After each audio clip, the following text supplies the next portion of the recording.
This is the 8th year of the event. The first year of the event, there were approximately 30 cyclists. This year we've got about 2,000 riders. We do it as a fundraiser for greenways and non-motorized paths in the city. We're all volunteers. It's a pretty good deal, too, if you think you get to eat and drink and ride, and that's a lot for $30 today. There's a lot more interest in cycling these days. I mean, people are generally a little more into personal fitness than they were 15, 20 years ago.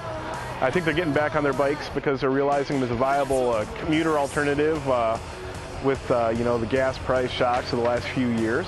I think there's a new renewed focus on urban living over the last 10 to 15 years, and bike's a great way to get around a city. I think a first-time rider is going to get a couple things. One, they're going to have a good time. Today they get to ride with 2,000 people, and that's encouraging to someone who maybe is just getting started, or maybe feels like they're the only one riding a bike getting run off the road by a car where they live. We feed everyone after, crack a couple kegs of beer. It's really a celebration.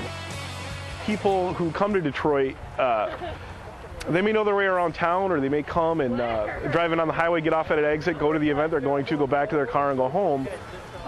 We're taking them around town, we're taking them on the side streets, we're showing them some of the things they read about in the paper, some of the old buildings, some of the new buildings. 2,000 people just rode past the Tiger Stadium demolition. They get to get that air in their lungs, maybe that'll hit home for them. Concerns about historical preservation and what we've left behind and what we've chose to keep around. That's what works.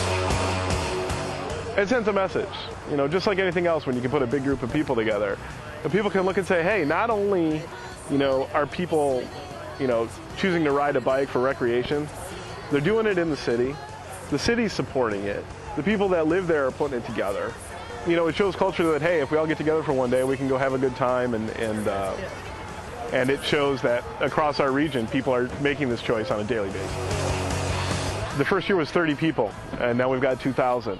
And to have that happen over the span of 8 years is pretty aggressive growth. And the thing I like about it is it really is for everyone. You don't have to be a really aggressive road biker or racer or anything like that. It's really an event for everyone.